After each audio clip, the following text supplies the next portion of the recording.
Welcome to Heart Home Community's most recent Baldwinsville Community Update.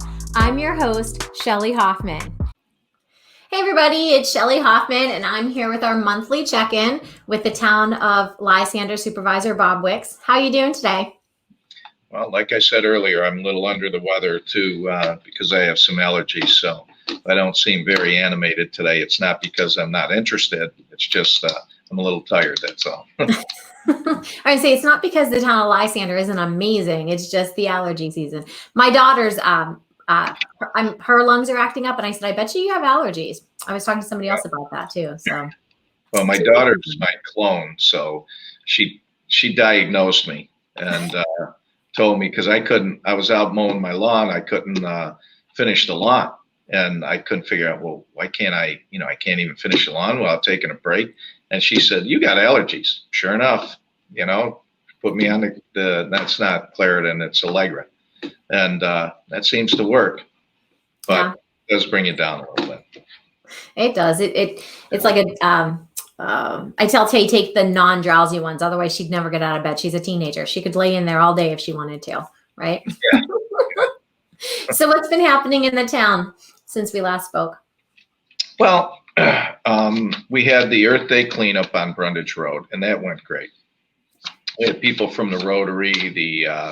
We had some concerned citizens with their young kids show up. We had the Lysander Republican Committee. We had some board members, and Judge Bryant was out there. There were a number of people. We had about 30 people, and we actually filled up one of our 10-wheel dump trucks with garbage. I think we had I had 4 boxes of 20 of those big trash bags, and we were only down to 1 box by the time we got through. And it came out pretty well, but that's not a solution to the problem over there. I had a meeting with a lady by the name of Emily Hibbets from Anheuser-Busch yesterday, and we're working on a solution to that garbage problem over there. And it's not going to be something that's going to be done overnight, but we have to get some of the truckers, and these truckers aren't from the area. I was over there yesterday. They were double parked. I got out. I lost my mind. I was yelling at them and stuff. My wife yelled at me. She said, you're not a cop anymore. Who do you think you are yelling at people? But they did move. And that was one of the problems. They double parked on that road, and they had the road all blocked. So I got them out, and I had them move. So that's one of the things that we're working on. Now, the problem for me is I don't want to do something. Now, we could just put up signage, putting no standing, no parking, and standing means you can't park at all or even keep your truck running there.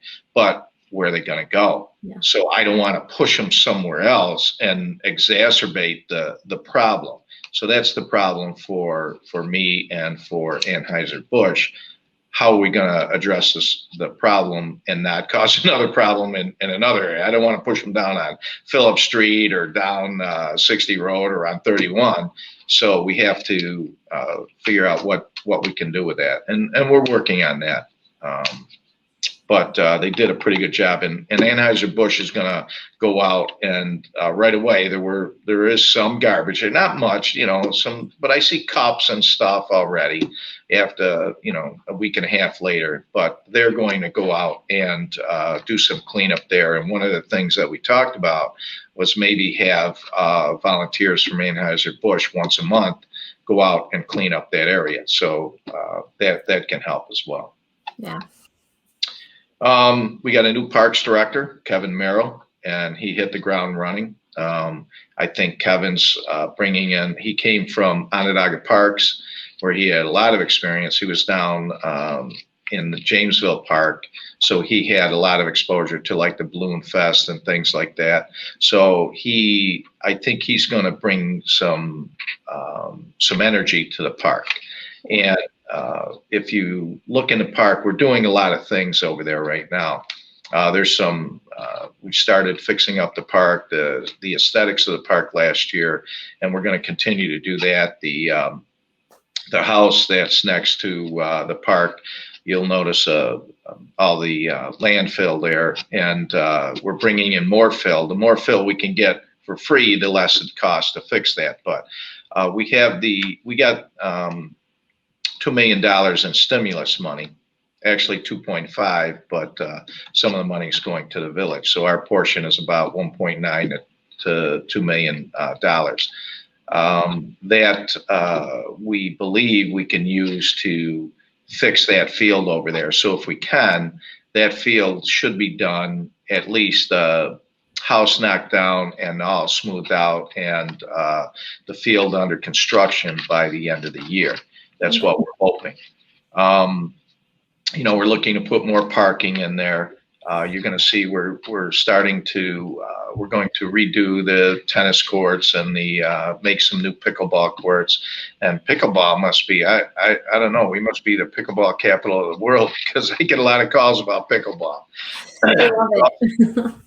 Yeah. We're also going to have some cornhole boards out there, which, I went to my daughter's house over the weekend, and she usually has a tournament, and I won the tournament this year. So that was good.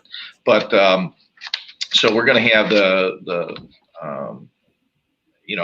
with the cornhole and some of these other things, what I talked to the parks director about is maybe running some tournaments, so we can have some tournaments for some people. But it's going to be, the park should be much more user friendly, so people can come in and just use the facilities.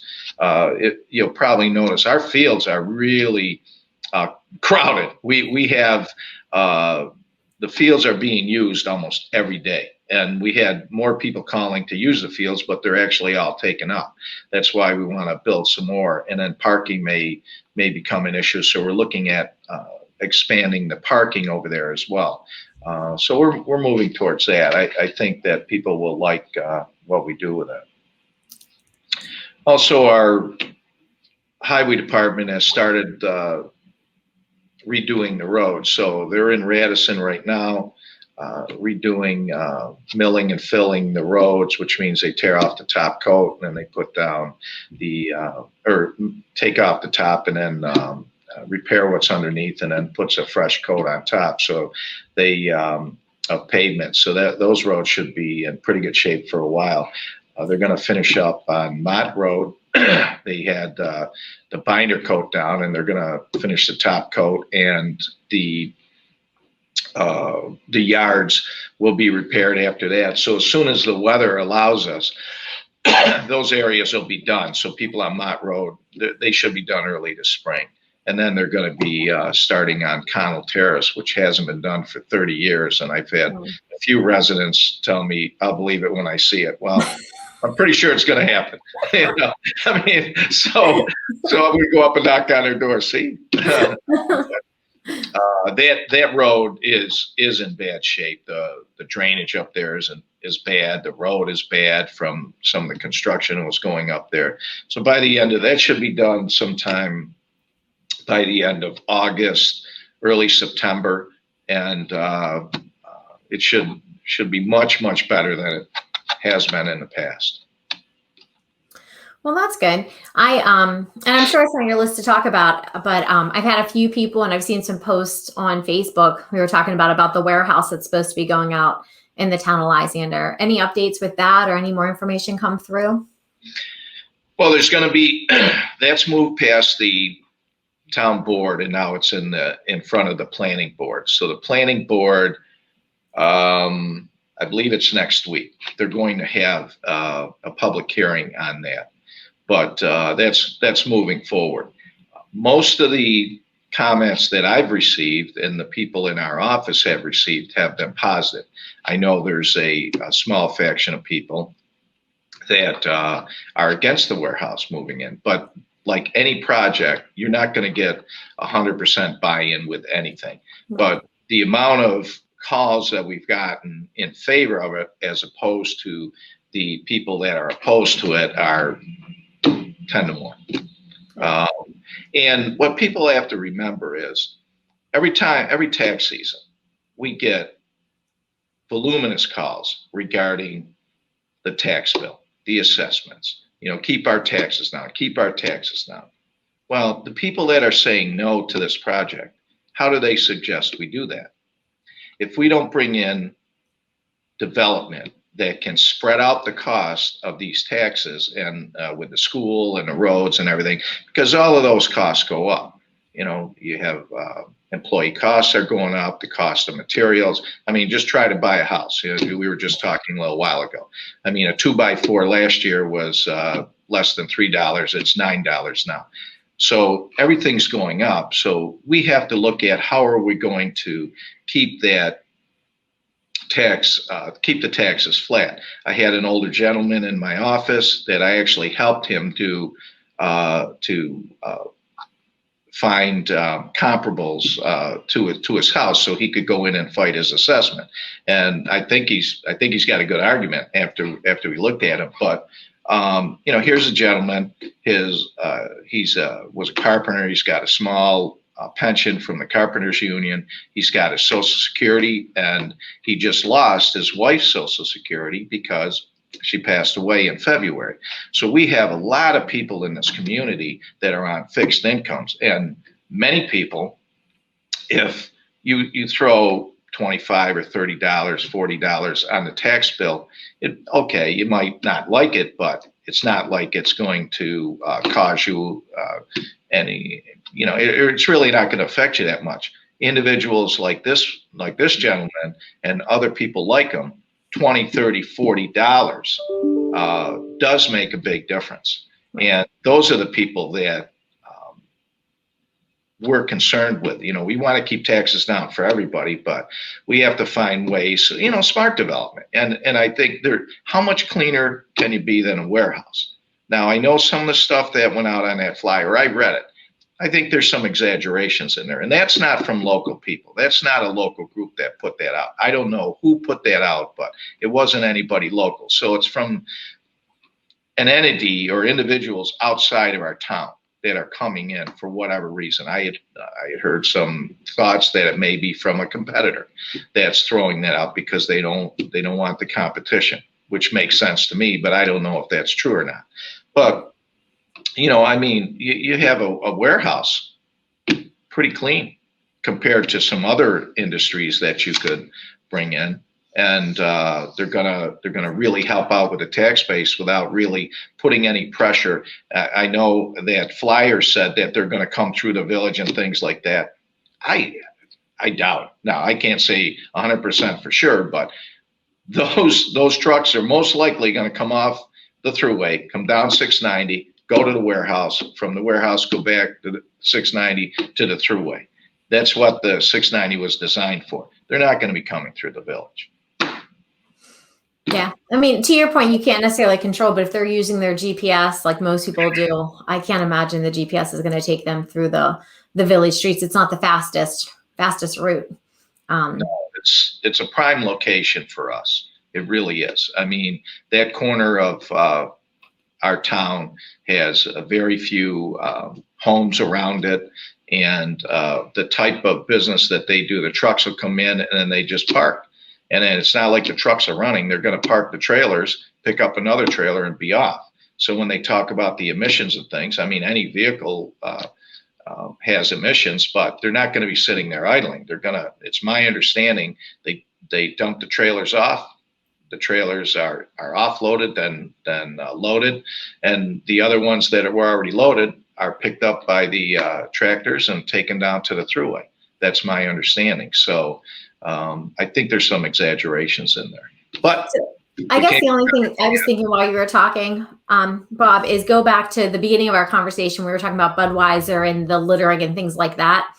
Is it going to be like a similar where the trucks will be there? Like, so something along the lines of, you know, just another place that we have to keep tabs on, keep it clean in the town just because of that. I'm trying to think at the difference between the trucks coming in for Budweiser and the trucks coming in. Not that, to me, that's not a reason not to build the warehouse. I'm just thinking, you know, ahead, is there a way to make sure that we don't get all that litter and everything like we do from the cleanup you guys did earlier? Well, the thing with Budweiser is they've had a couple of expansions, and they're kind of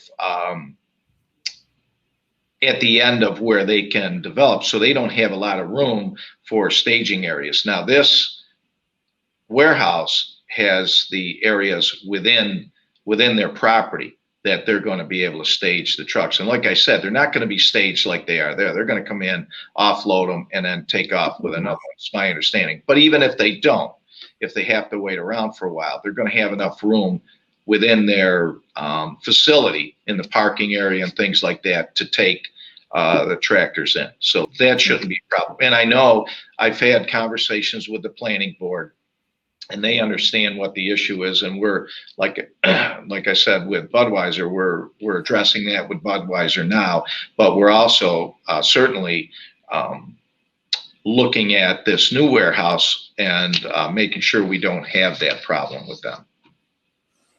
No, that makes sense. I don't know why that popped into my head while we were talking. Probably because we started the conversation, with the Budweiser truck. So yeah, that's a good question. I mean, but yeah, we the planning board knows that, and they're going to make sure that we don't have a couple of problems. You try to fix problems as you realize that you have them. So, and moving forward, we're going to make sure that we don't have those problems in the future. Perfect. So, well, is there anything else that's been going on? Kind of a quiet month, maybe in the town of Lysander. It has been a quiet month. I mean, we're working on waterfront development grant right now, and there's it's $160,000 that the village and the town of Lysander are working collectively together. And what this grant will do is we will bring in a consultant and work with the consultant and develop a plan for waterfront development. So it's not gonna, the grant isn't gonna get us any waterfront development. It's just going to get us the plan to move forward and give us some strategies, some areas, some ideas of where we might want to have waterfront development and what type of development we might want to have. There's 2 or 3 spots within the town that we're looking at now that are undeveloped that hopefully the consultant will agree with us that are ripe for development that, for restaurants or something along the waterfront that would really enhance the lifestyle of our residents. Yeah, I'll be interested to see what you guys come up with. That I love anything on the water. So if we could get some development down there that can be enjoyed by the community, that would be great. Yeah, we have a lot of waterfront. Obviously, our whole town is encompassed by the river, but a lot of that area isn't usable. But there are some spots that we have had some conversations where we have the opportunity to have some nice development, something that will really enhance the town. Perfect. So when do you expect to hear information back from that? Anytime soon, or no, we haven't even identified a consultant yet. We're in the very beginning stages of it. We had a conversation on Monday. We have another conversation on Friday that we're going to bring in Mayor Clark, our engineer, and me. We'll be on that Friday, and it'll be a couple-hour conversation, and then we'll get the ball rolling on that. Then we have we'll form a committee, probably be 3 from the town and 2 from the village. And we'll get the committee together and identify our consultant and hopefully come up with some good ideas. All right. Well, you got my hopes up there. Yeah, I'm sure not everyone will like those ideas either. Well, not everybody. Hopefully most people will. It goes back to you cannot please everybody, but no, I think some water makes most people happy. So yeah, it does. Yes. Okay. Perfect. So anything else you want to share with the community before we part ways for this month? Well, we got a meeting on Thursday, so feel free to come and attend the meeting. I was looking at the agenda. It's pretty lean, so if you miss this one, you're probably not going to miss too much. But, we always encourage people to show up because if you have any concerns, that's a good time to express your concerns to the town board. My office is always open. You can always stop in, but you get the whole town board there at that time. Or if you want to just share anything, and what I've been encouraging people to do, if you have things of community interest in Lysander, bring them, let's talk about them. You have a forum there that's taped, so If you have something, I'm not talking about you're starting up a business or anything. I'm talking about, you know, philanthropic things that you want to get out. That's a good forum for that. I was going to say, be careful what you ask for. You could have a whole line of people. Yeah. Perfect. So, well, thanks for all the information. I hope your allergies start to get a little bit better. Usually you're a little bit more perky, to be honest. But as soon as we got on today, I thought, oh my goodness, I was thinking you got your second shot, but that was the last time we talked. You got the second shot of the virus. Yeah. Vaccine. Just allergies. And then now that we can travel, I was up in New Hampshire. So when I go up there, my granddaughter runs me pretty ragged. So, you got to have a couple of days to relax after that. Well, that's sweet. So, all right. Well, enjoy the rest of your Tuesday. And I look forward to talking to you next month if I don't see you beforehand. All right. Thanks. Sure.